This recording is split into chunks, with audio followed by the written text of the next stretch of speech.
coming to you live from Nairobi, Kenya, and broadcasting through social media platforms and other means of broadcast. This is KBC Channel 1 Lunchtime News with me, Allan Aoko. We do sure hope you will be with us until the end of this bulletin, because we have quite a lot for you, and of course we'll be sharing your reactions also from online platforms. Now on to our top story this hour. Detectives from the Ethics and Anti-Corruption Commission are currently carrying out searches at the homes of Kirinyaga Governor Allan Aoko in Nairobi and Kirinyaga. The detectives are said to be searching for documents related to irregular payments of travel allowances amounting to 23 million shillings to some officials of the county. Now, of course, that story is being followed up by our reporters, and we shall bring for you a comprehensive package on the same later on. Now, meanwhile, tension remains high in Arabai, Baringo South, following a banditry attack that has left one person nursing injuries. A known number of armed suspected bandits attacked the area, leaving locals in fear of more similar attacks.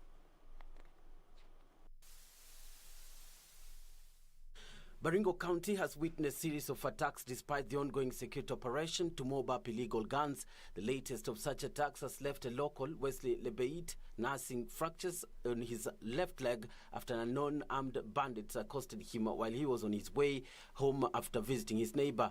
Lebeit, who is currently receiving treatment at Baringo Referral Hospital, said the bandits sprayed him with bullets, though he didn't sustain any gunshot. Sasa hiyo ni kukimbia.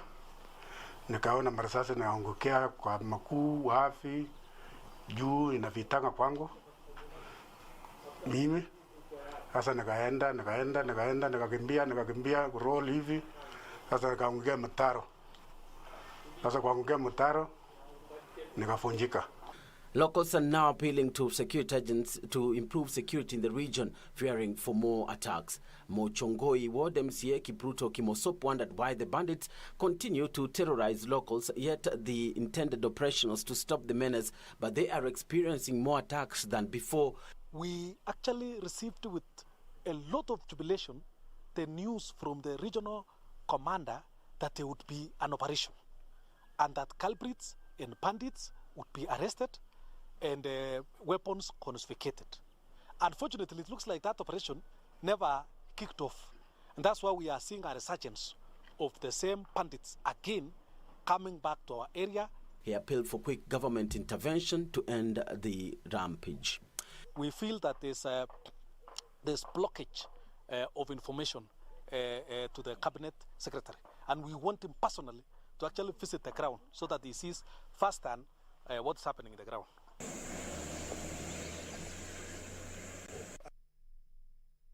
Now, remember our top story regarding the governor of Kirinyaga. We want to cross now to Bentro Njue, who is following for us live the incidents there, the detectives from the Ethics and Anti-Corruption Commission who are carrying out searches at the homes of the Kirinyaga governor. Troy, what can you tell us up to this point of what has happened this morning?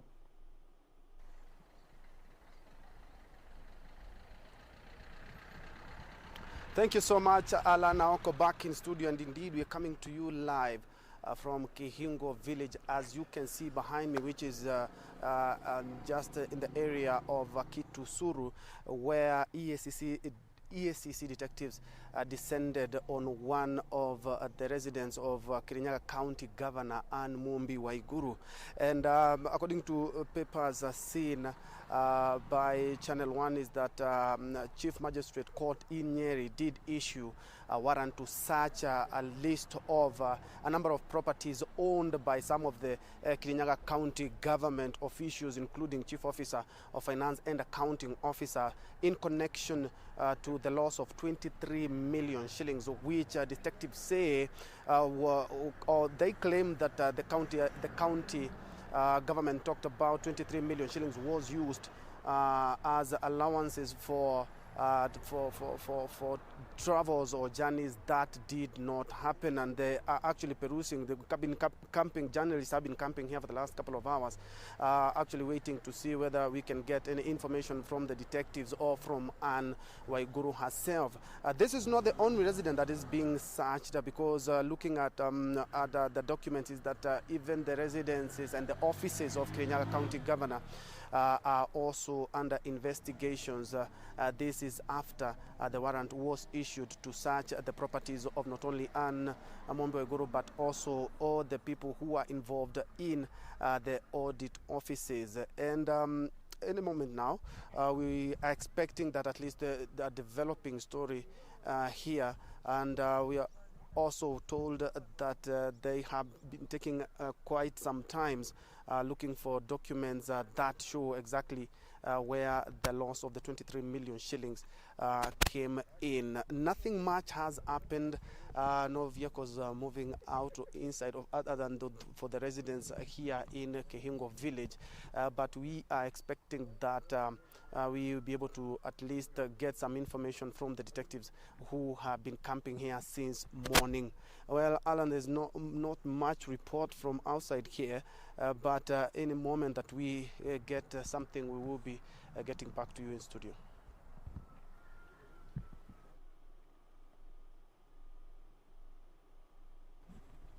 Indeed, thank you very much, Ben Troinjue, for giving us that update where we have detectives from the Ethics and Anti-Corruption Commission who are currently carrying out searches at the homes of Kirinyaga Governor Anne Waiguru in Nairobi and Kirinyaga. The detectives are said to be searching for documents related to irregular payment of travel allowances amounting to 23 million shillings to some officials of the county. And of course, we'll continue keeping that story ahead and bringing you updates as they come in. And also on our next top stories, where we have health workers who had met this morning. We have our reporter Suleiman Yeri on the ground, who is about to update us on the 17th health workers, care workers unions, who have just issued a strike. They've issued a strike notice over the delay in pay and what they say is negligence of the welfare of their members by the employer. Suleiman Yeri, what can you tell us more about this story that is developing at this hour?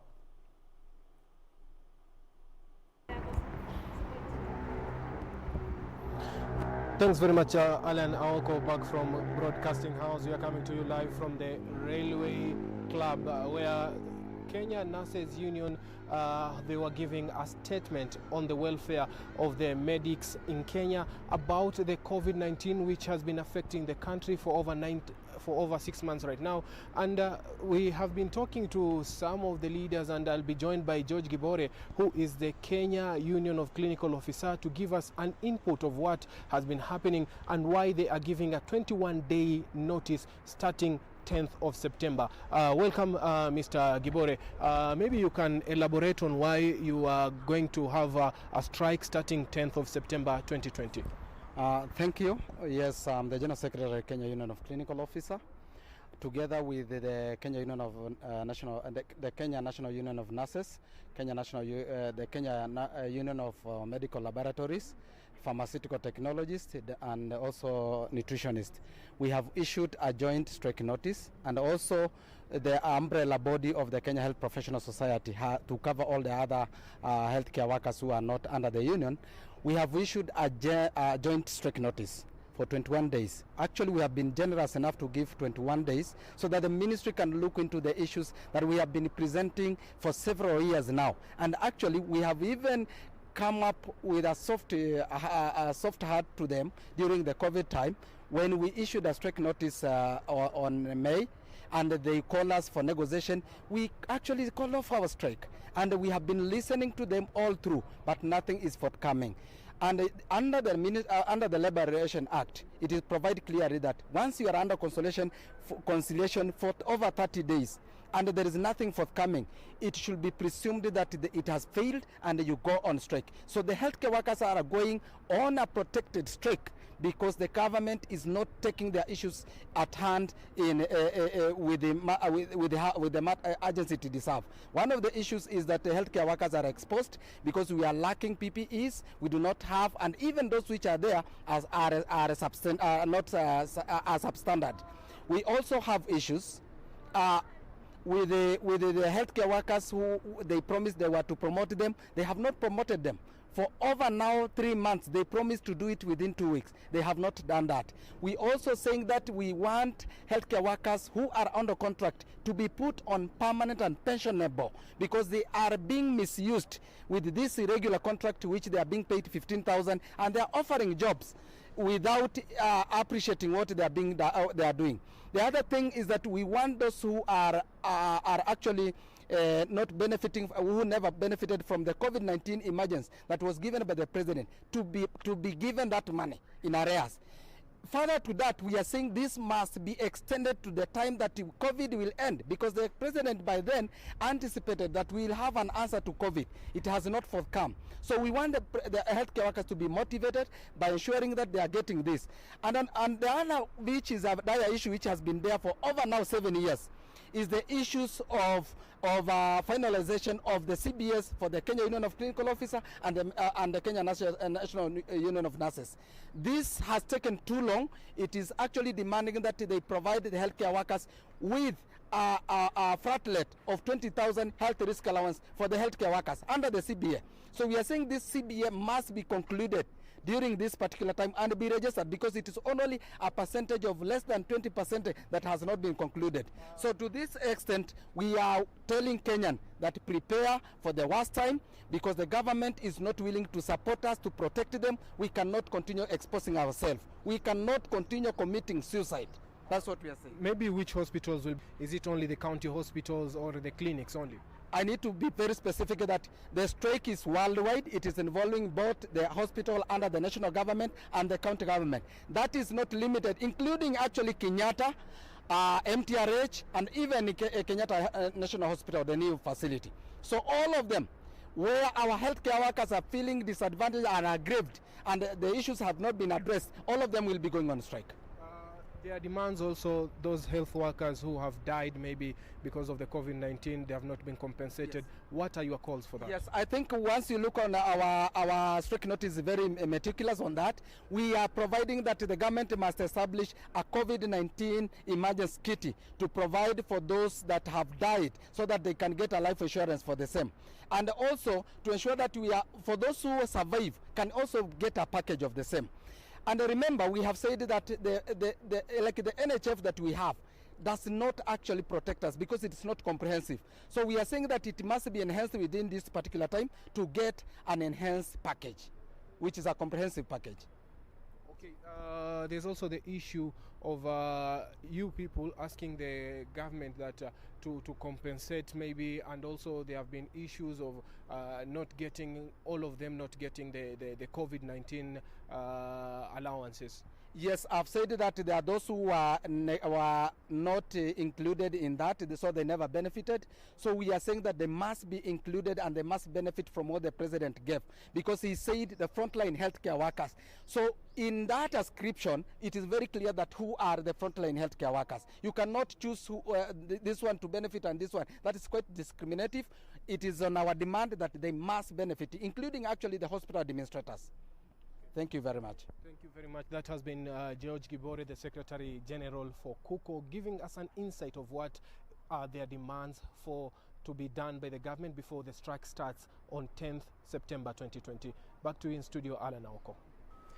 Well, thank you very much, Suleiman Yeri. They're just giving us live updates from a presser that the Kenya Union of Clinical Officers had called, where they are now announcing a strike notice. They are saying that their care workers have been neglected and they need their pay, and the welfare of their members is not in order, and therefore they've issued a strike notice after 21 days, and that's on the 10th of September if the government does not look into their woes.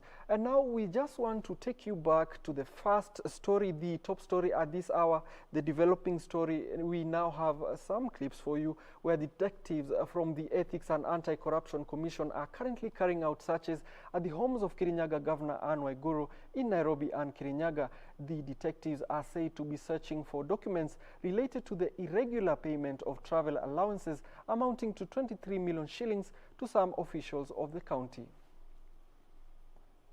Kirinyaga County government is again on the spotlight, this time round over allegations of fraud. Detectives from the Ethics and Anti-Corruption Commission Thursday morning raided Kirinyaga Governor Anne Waiguru's homes and offices in Nairobi and Kirinyaga in search of evidence for the purported payment of irregular allowances amounting to 23 million shillings. In a statement sent to Newsroom Thursday morning, EACC says it is conducting investigations into allegations that the governor and other officials of the county government of Kirinyaga were irregularly paid travel allowances on non-existent trips. The statement further indicates that the search warrants executed were issued by the magistrate courts in Nyeri against the governor and other officials of the county government. According to EACC, the detectives have been granted access to several offices and residences with a view of retrieving information that may be useful to the ongoing investigations. The detectives are seeking to establish whether the trips were actually undertaken and whether the documents supporting the disbursement of 23 million shillings to county officials were genuine. It is, however, not clear on the dates when the said trips were undertaken. Kamche Menza for Channel 1 News. Elsewhere, church leaders have been cautioned against reopening places of worship before implementing the guidelines set to prevent the spread of COVID-19. Speaking in Machakos during the launch of Interfaith Council Committee in the county, Obala Owa, a member of National Interfaith Council, warned religious leaders who will not comply with the guidelines that their places of worship risk closure. I've appealed to our church leaders to be very conscious of time, because this disease is minimized by exposure. So the stipulated time. In the pre-opening phase, it was 1 hour. Now it is 1.5. We just have to adhere to that for our own good as church leaders and for the good of the congregants who come to worship. That we should be an instrument of protection and of caring for our brothers and sisters. It's an act of love to do everything within the stipulated time so that nobody is unduly exposed to this virus.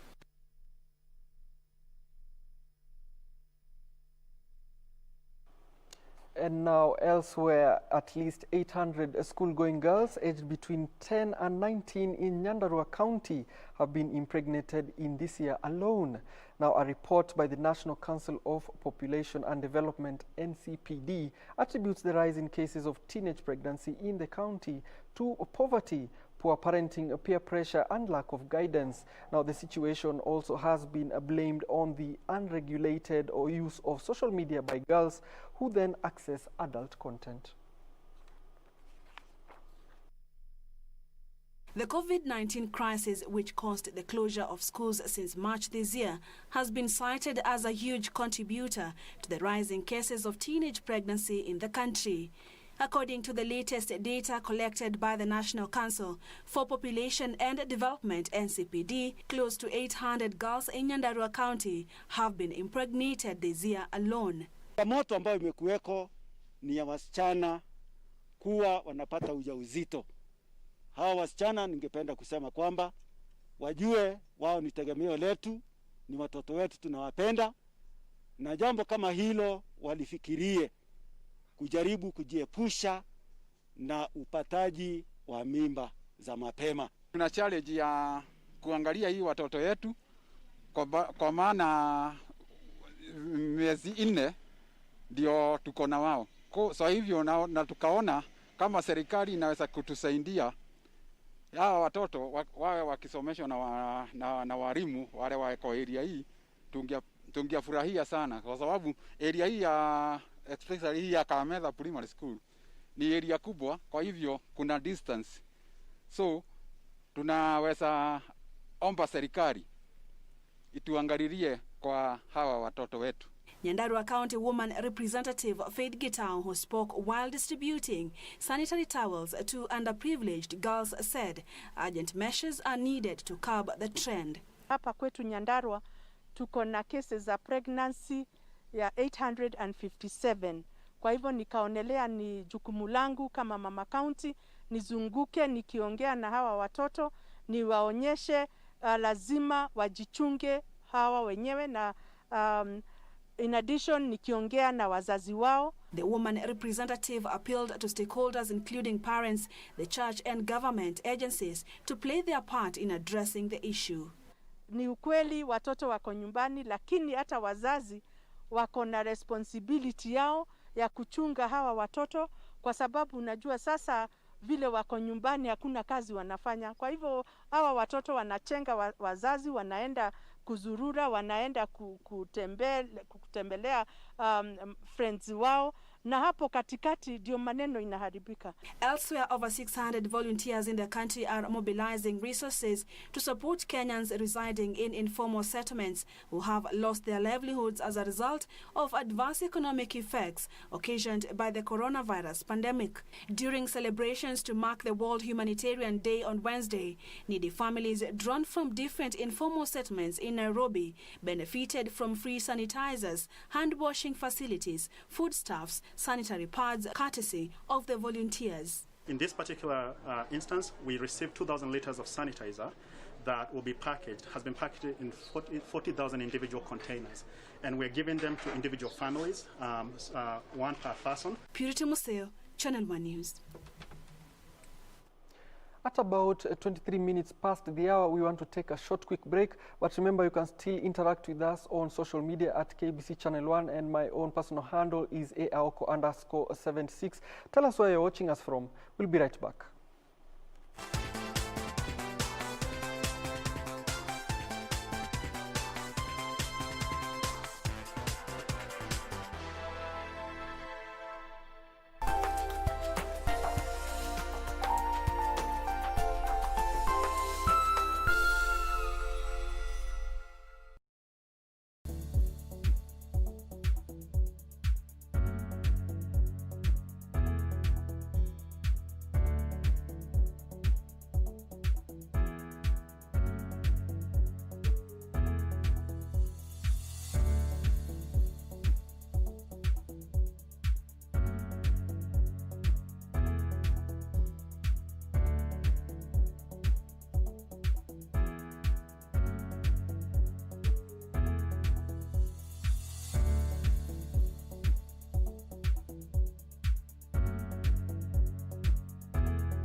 Kusema Rasul sallallahu alaihi wasallam ni kuwa malaika Jibril alayhi salam aliwahi kumuhusia awe mwenye kuishi kwa uzuri na majirani zake, kiasi cha kuwa akapata kufikiri kuwa wajirani zake watakuwa ni wenye kumridhi. Alladhina yukadhibuna biyawmiddin ma yukadhibu bihi illa kullu mu'tadin athim.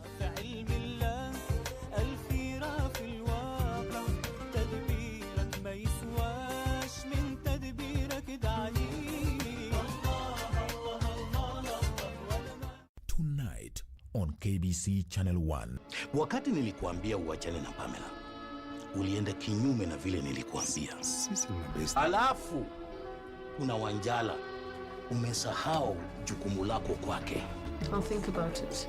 You know Connor needs this. I told you, I'll think about it. You don't always have to be difficult when it comes to Anjala. It's getting old.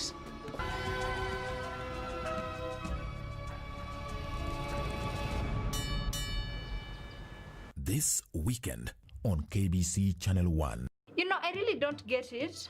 Get what? Why me? I mean, I try but clearly you're not interested. Sisha, it is the starting point, and if you expect me to show you romance, then you're a small boy to me. Trouble in paradise? Guys, please keep it down. Why are you two fighting? And girls, you can be loud. And this is why I keep my things simple and professional.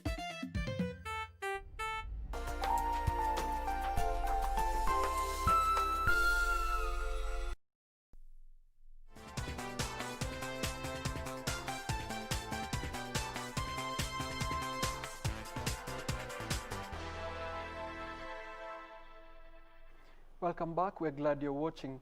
Now, governors from counties that were earmarked to lose funds in the proposed third-generation revenue sharing formula have hailed the move by a section of senators opposing the formula.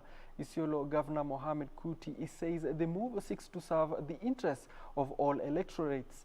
Now, Governor Kuti, who is also the chair for Health Committee in the Governor's Council, urged the Senate to hasten the talks in order to unlock the stalemate that has paralyzed county functions. As a 12-member Senate committee burns the midnight oil to come up with a revenue-sharing formula that will be favored by a clear majority of senators, come Tuesday next week, governors whose counties were projected to be on the losing end continue to hail the support of senators opposing the new formula. Isiolo Governor Mohamed Kuti says there is need for senators to ensure that the interest of the entire nation is prioritized. Usiofurahi kuondolea Mkenya fulani mapato kwa sababu eti sehemu unawakilisha inaongezwa. Hiyo isikufurahishe. Governor Kuti, who spoke during a COVID-19 preparedness assessment exercise, however, called for a quick win-win solution that will unlock the standoff and in return revive normal businesses at the counties. The formula that does not make any county lose is the formula that I support. I do not want this formula to divide Kenya along Mount Kenya, along the former marginalized counties. Meanwhile, Amani National Congress Party has embarked on a grassroots recruitment of members ahead of the 2022 general elections. ANC party chairman Kelvin Lunani at the same time insisted that Musalia Mudavadi will be the party's presidential candidate come the 2022 general elections. We have a chance as the Amani Council, which is the second strongest organ that runs day-to-day or political wing. They have a chance to vote for the two appointees for the Secretary General. So we are cool. We are restructuring ourselves. Let them relax. Let them register. Lunani spoke when he received defectors from several political parties to the ANC party. Kamche Menza for Channel 1 News. Elsewhere, the Kenya University Staff Union has objected the planned downsizing of workers by the IGAD University management. KUSU claims the university is using the excuse of the COVID-19 pandemic to lay off over 400 employees as a cost-cutting measure. The union, however, says a cash crunch currently experienced in the learning institution was due to poor management and misappropriation of funds, but not the employees. We wish to demand that the university terminates these evil intentions of targeting innocent employees. It should stop forthwith. And first of all, re-examine itself and its entire management. What role have they played in bringing down the university? Further, we wish also to invite the government as follows. One, to find that the envisaged exercise of retrenchment is an excuse and is diversionary. The real issue is not that COVID-19 has brought this financial constraint to the university. It is because the management has misappropriated public resources. Solidarity forever, for the union makes us strong. A somber mood has engulfed Sokomjinga area of Kisii County after a mother and her 2 children were burnt in a house fire. One of the children succumbed to injuries while receiving treatment at Kisii Teaching and Referral Hospital. Neighbors claim the inferno was caused by an electrical fault, which is a common phenomenon in the area. Residents of Sokomjinga area in Kisii County are grieving the death of a child who was burned in a house fire.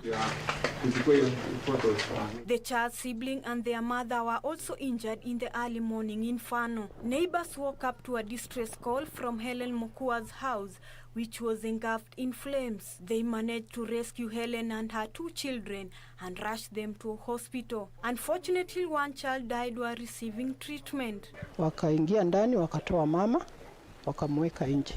watoto bado walikuwa ndani. Wakatafuta mablanketi, wakaniambia utupatie blanketi. Kwangu haungeingia kwa sababu ni moshi. Jirani wa juu alikuja na blanketi ingine, wakaingia, wakatoa mtoto mmoja, tena mwingine wakatoa baadaye. Chomeka sana. Walikuwa wamechomeka, wametoka ngozi huko hivi, wamechomeka mpaka huku wamechomeka yenyewe, walikuwa hali mbaya. Lakini ni saa hivi tunaenda hospitali tuende kusudia wako hali gani. Kisii County Disaster Management personnel succeeded in containing the fire before it could spread to adjacent houses. The residents have appealed to the county government to assist the family, even as they called on the Kenya Power Company to regularly inspect electric cables in the area and avert such accidents in future. Kuna wizara NASA na government iko na wizara waangalie nyaya za stima zinatumika kwa nyumba zinapokuwa zikichengwa, hasa kwa upande wa mambo ya planning. Hilo ndio ombi langu kwa serikali. Ruth Wamboi for Lunchtime News.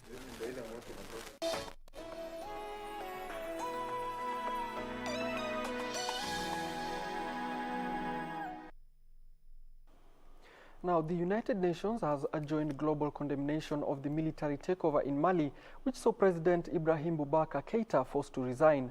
Elsewhere, Russian opposition leader Alexei Navalny is unconscious in hospital with claims that he might have been poisoned. With the military taking over after forcing President Ibrahim Keïta to resign and promising for a fresh election, this has, however, not gone well with the international community. The United Nations has joined global condemnation of the military takeover in Mali. The United Security Council echoed the calls by regional bodies for the immediate release of all government officials and restoration of constitutional order. However, the soldiers maintained they acted to prevent the country from falling into further chaos. Mali, a vast country stretching into the Sahara Desert, is among the poorest in the world and has experienced several military takeovers. It is currently battling to contain a wave of jihadist attacks and ethnic violences. Elsewhere, Russian opposition figure Alexei Navalny is unconscious in hospital with suspected poisoning. His spokesman has confirmed. The anti-corruption campaigner fell ill during a flight, and the plane made an emergency landing in Omsk after they suspected something had been mixed into his tea. He was immediately rushed to a hospital which confirmed he had been poisoned.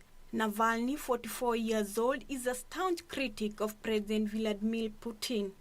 And on matters US election, Kamala Harris has accepted her historic nomination as the U.S. Democratic vice presidential candidate, running with Joe Biden for the White House. In a speech to her party convention, the first woman of color on a major party ticket assailed President Donald Trump's failure of leadership.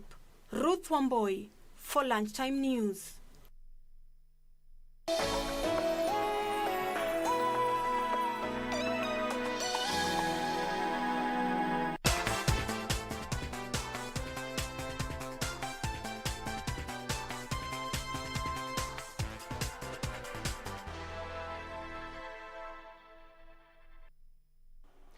Elsewhere, the Intergovernmental Authority on Development, IGAD, has endorsed the Kenya Medical Training College current campus to be upgraded to a regional center of excellence on nutrition training.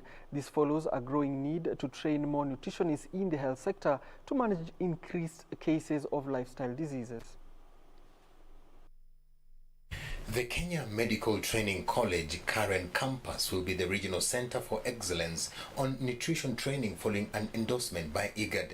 KMTC Chief Executive Officer Professor Michael Kipto says over 1,700 students from the institution are already undergoing the training.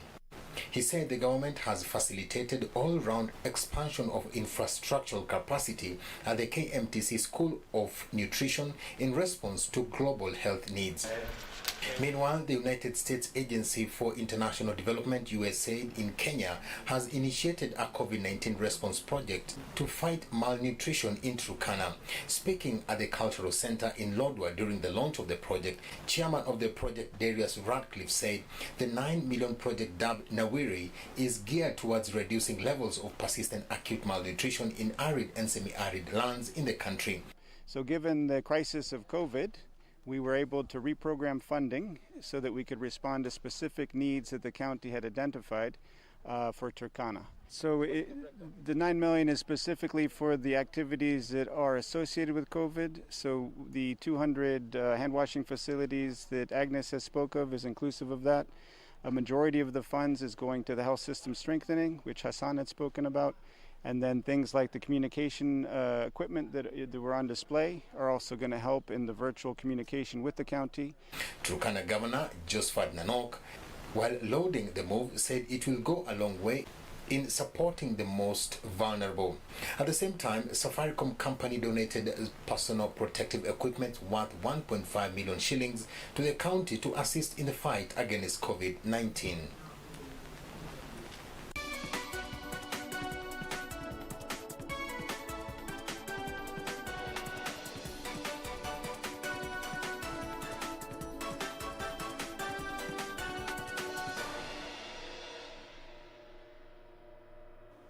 It's transactions time, and now a Cooperative Bank of Kenya has joined the Royal Foundation of the Duke and Duchess of Cambridge in the fight against illegal wildlife trafficking by signing the United for Wildlife 2018 Mansion House Declaration. This means the bank also becomes a member of the United for Wildlife Financial Task Force committing to fight the illegal wildlife trafficking by way of building illegal wildlife trade into existing financial crime compliance programs. Cooperative Bank of Kenya has committed to work with other financial institutions to share good practices and support one another in fighting illegal trade in wildlife.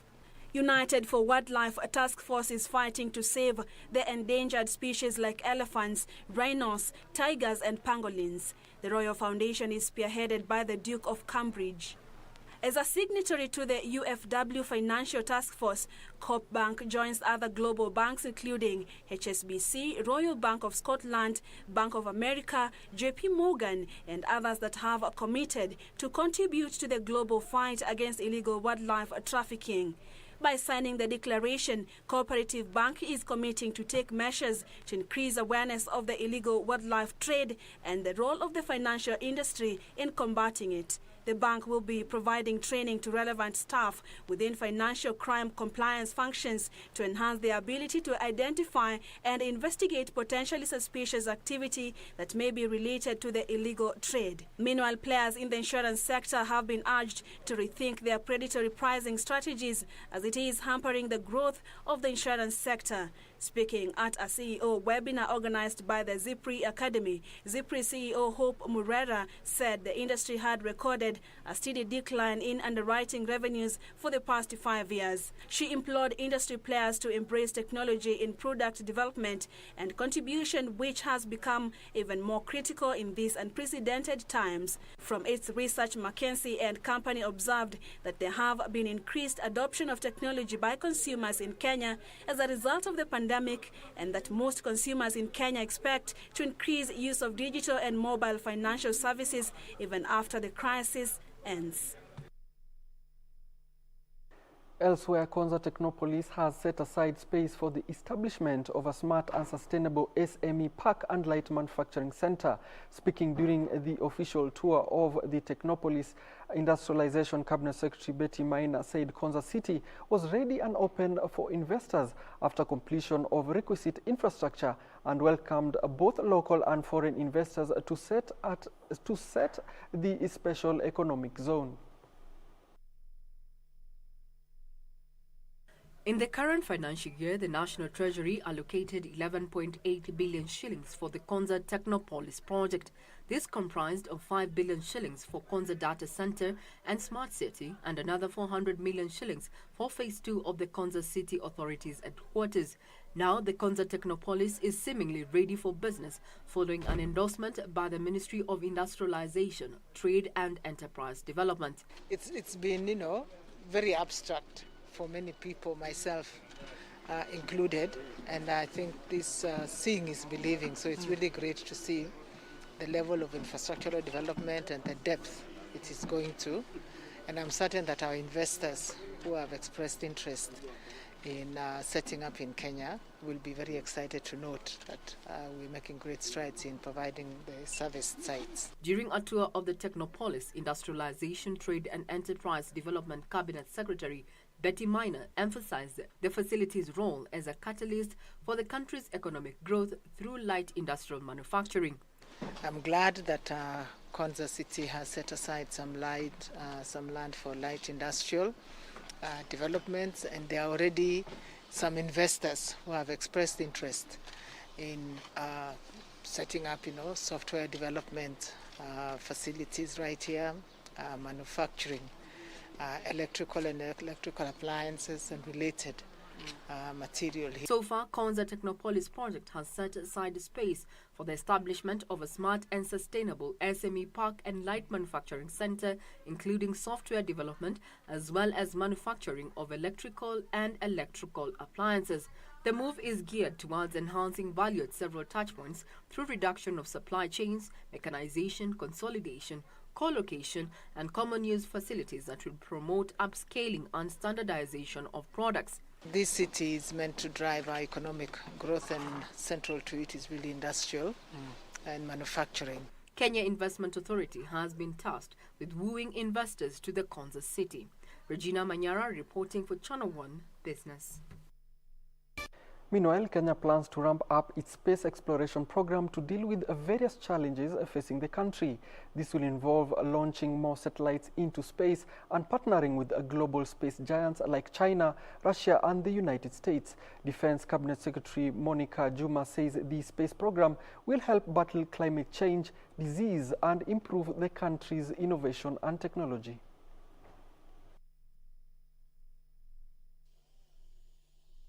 As a country, we are one of the very few countries that have a space program, and this is because the space is becoming an important part of the development enterprise of not just Kenya, but the entire humanity. We sit with a very important asset that is assisting and supporting all the space missions around the world.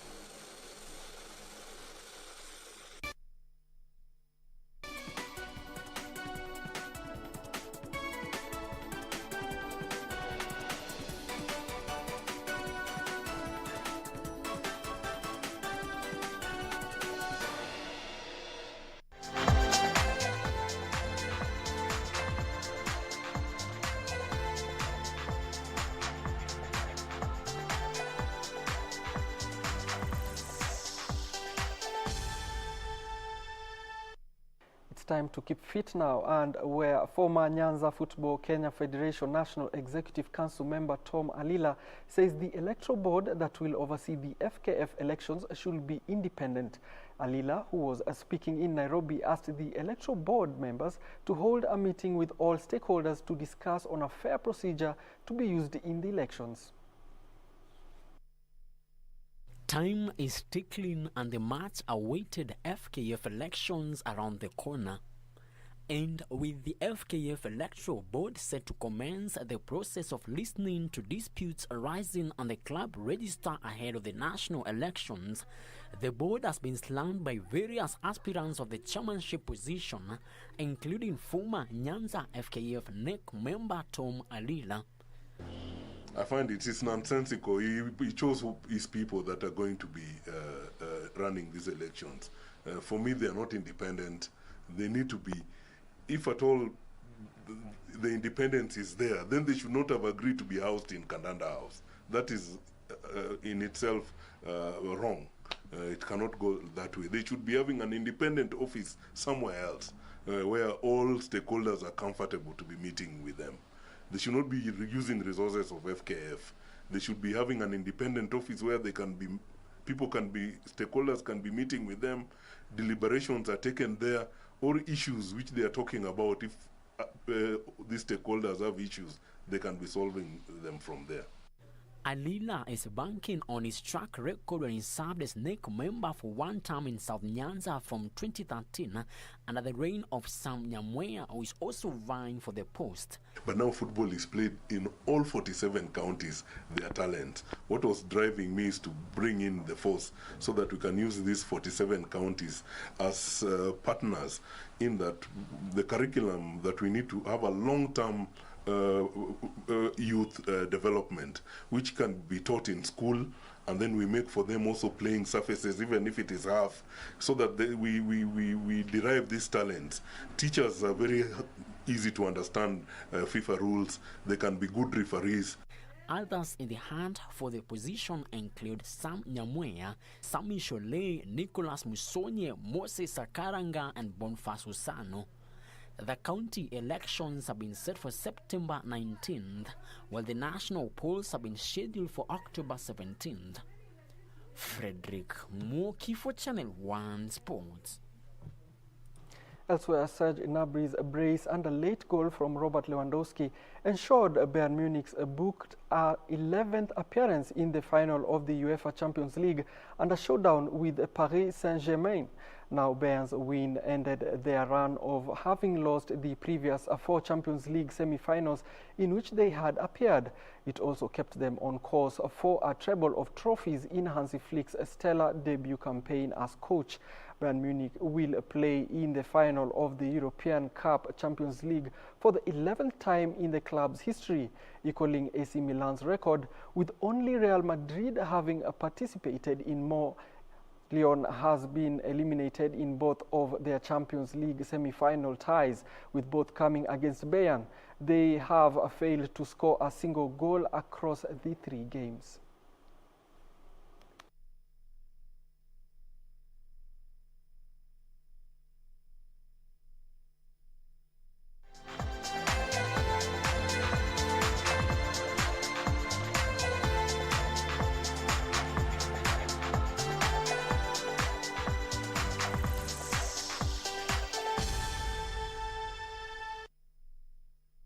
Well, we've reached the end of the bulletin. It has been a joy, a pleasure, and an honor hosting the bulletin with you. My name is Allan Aoko, and at the bottom right of your screen, of course, is Byron Abuli, who has been taking us through the sign language interpretation. Now, whatever you do, keep it profitable.